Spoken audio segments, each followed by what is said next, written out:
It's happening right now. The emphasis is on the present significance of this. I have come down and am now here, in other words. That's what a perfect expresses, right? A perfect expresses a past event that is now completed, but with particular relevance to the present situation. I have tied my shoe. That says a couple of things. It says that I did something in the past. It also says something about the current situation. What's the current situation?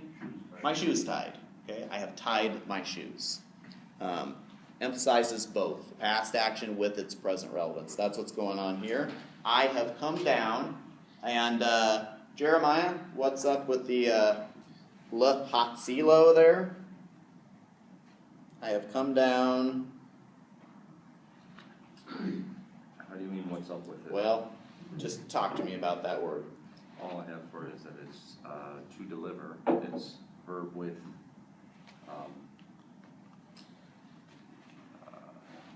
prefix of, I can't think of the word, preposition. Okay, it's got a preposition lamed on the front of it. What's the O on the end?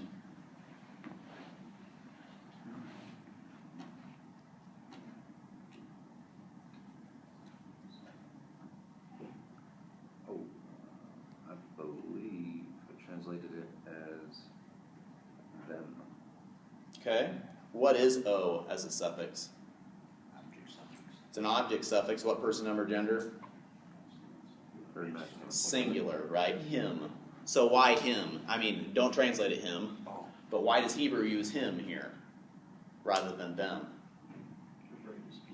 It's referring to his people, which can either be a plural or a collective in sense. There's flexibility here. We saw that in earlier texts referring to Egypt and things like that, the Egyptians. All right, so this is an infinitive construct, right? It's a lamed on the front of an infinitive construct. Infinitive constructs like to have lameds on the front. How is the infinitive construct functioning here? To indicate purpose. Why did I come down? To deliver. But we didn't finish parsing that, at least I didn't hear it. What's the verbal root here?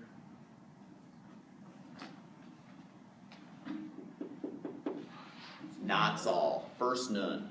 Did you say the object suffix was the third person singular? Oh. Mm-hmm. Okay. Third masculine singular. In English we would translate it as plural, right? Say it again. In English we would translate it as plural, right? Mm-hmm. Because it's referring to the people, and we like to use a plural for that. We could say it, right? That's kind of what's happening here. He's seen the afflictions of my people. And verse 7 even ends by saying, "Indeed, I have known his suffering." Right? Av is also third masculine singular. Last word of verse 7. I have seen his suffering, but really we would say maybe something like its suffering, referring to the people. But we don't say it's referring to people in English. We would say them, their suffering. So here, I have come down to deliver him, meaning them, the people, Miyad Mitzrayim, from the hand of Egypt, and, Tim, what's that next form there? Laha'aloto. Sounds like a Hawaiian word, doesn't it? I have no idea. Okay. Yeah, Tyson. Another infinitive construct? Good. Another infinitive construct, this time from what verb? Allah. Allah. It's a third hay infinitive construct. Third hay infinitive constructs get that weird oat ending. This is not call, however. Notice the extra hay in the form after the lamed. What kind of an infinitive construct would get a hay prefix? Hifil. So how would you translate this, Tyson? Well, I had it as a call to bring them up, so. That's not call, though. Oh. To bring them up. Call would be to Allah. To ascend or go up. But here, it's not just to ascend or go up, it's to cause to ascend or cause to go up. We would say bring up. Bring up. And again, this is the infinitive construct indicating purpose, right? So two purposes to the coming down. I have come down to deliver him from the hand of Egypt and to bring him up. Notice the O suffix again there, third masculine singular, referring to what again? Them, the people. From Ha'eretz Ha-he. Mike? Ha'eretz Ha-he. From that land. From that land. Yeah, what do we call that kind of a construction? Two definite articles, definite article noun, definite article adjective.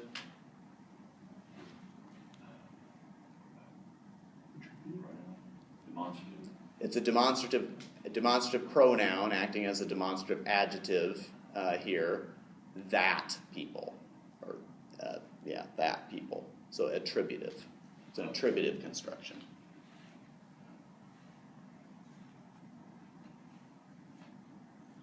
Okay, Steve, finish that off for us as soon as I find my place. All right. Good land and large land flowing with milk and honey. Okay, so to a land, a good one, and a broad or wide one. Let's just start with that prepositional phrase. Again, what kind of adjectives are these? Tova and rakava. They come after eretz. They agree with it in definiteness. They're all indefinite. So again, these are attributive adjectives. To a good and spacious, or a good and broad land. To a land. Okay, it's just repeating the thought, now giving further information about it. To a land, and I explained this in the notes. This is a killer to try to figure out without computer parsing for you or something like that. What is here the lost my place. What is the zavat here, Mike? I'm gonna find where, sorry, I was making a note. Let's see. El Eretz Zavat Here we are. Kalav Udabash. I got this as a called participle. It's a call participle from the root. It's from a hollow root. Zuv.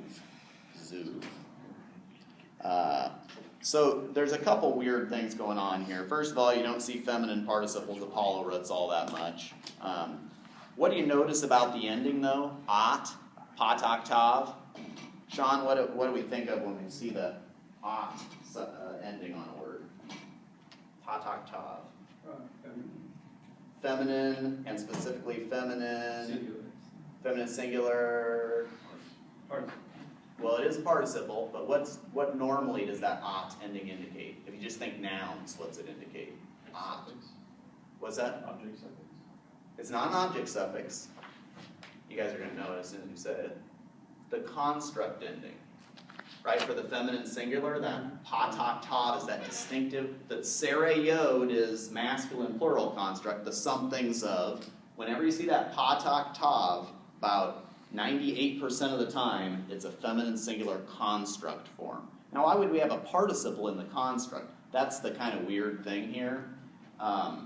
It's not something you've seen before, probably, and what's its sense going to be? Well, first of all, zuv is to flow or to ooze. And how do we generally translate participles? With an ing, right? Flowing, oozing, and just make that construct. Flowing of milk and honey. Oozing of milk and honey. Sounds awkward in English, but the sense is tolerably clear, right? In other words, what we would say, flowing with milk and honey. It's probably a genitive of product or something like that. What's produced. All right. You don't have to remember that. Okay. is the sense what's going on grammatically there pretty clear then? Flowing of milk and honey. And then the rest of it's pretty straightforward, right?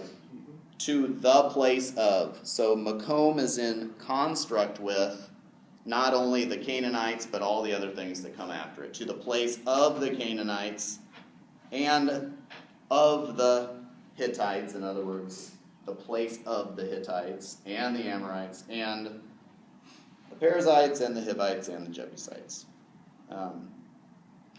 What do we call that grammatically when you have something like makom ha-Kana'ani here, the place of the Canaanites, and then in the list as you go on, you don't keep saying and the place of the blank and the place of the blank and the place of the blank, but it implies that that word is there. You know what we call that grammatically?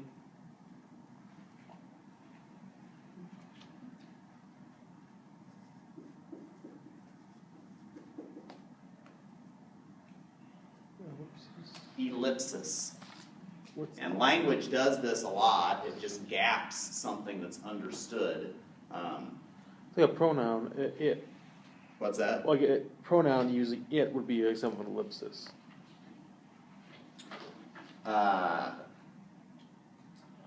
That's a pronoun's a little different. A pronoun substitutes a little element in reference to something else. Ellipsis does the same kind of thing, but what it substitutes is a blank space.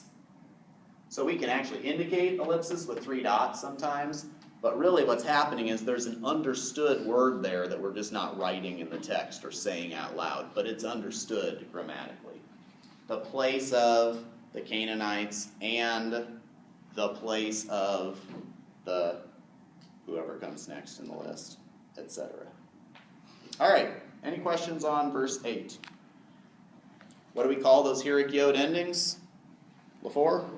On those all those people groups? I just call them the ice, The it ending, yeah.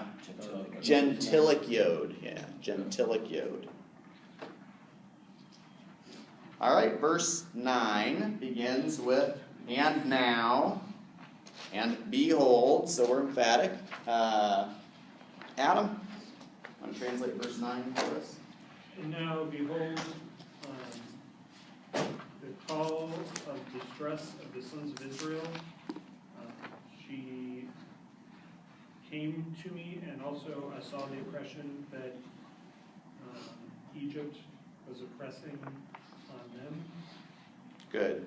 I like the she came. Okay, so who's the she for ba'ah there? The call, Mm-hmm. distress. Yeah, what word in Hebrew is that in the context? It's zakat. Yeah, za'akat. Za'akat. And notice that at ending there, right? Feminine singular construct. So now, behold, the cry of the sons of Israel has come, Elav, to me. Is Elah, or Eli to me, is Eli throwing you guys off at all? Sometimes if your brain starts in a wrong direction and starts to try to read that as God, El, God, you can get confused, my God, or something like that. But this is just the preposition El, which takes type 2 suffixes. So that normally that would be a patak yod, Eli.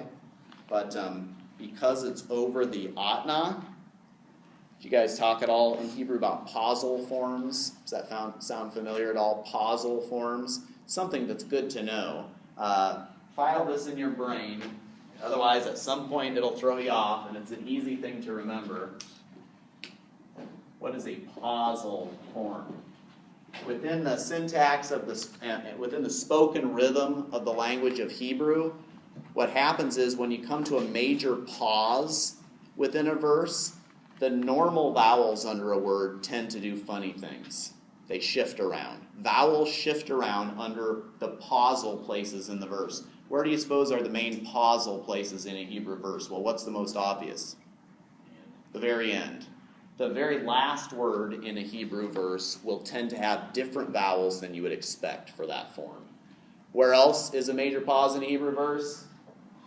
Under the atna. So at the end and at the ought not, vowels shift. They tend to lengthen. The most famous of this is the preposition l plus a second masculine singular suffix to you. And in posal forms, it will become, the vowels change places, lock. And this is to you, masculine singular. This is to you, feminine singular. And so you wonder sometimes, why is this speaker, or why is the narrator referring to a male character as to you, feminine? And whenever that question arises in your mind, you just look down underneath it and you'll say, oh, it's on the ought not. That's why. It's just a posal form. All right. Where are we?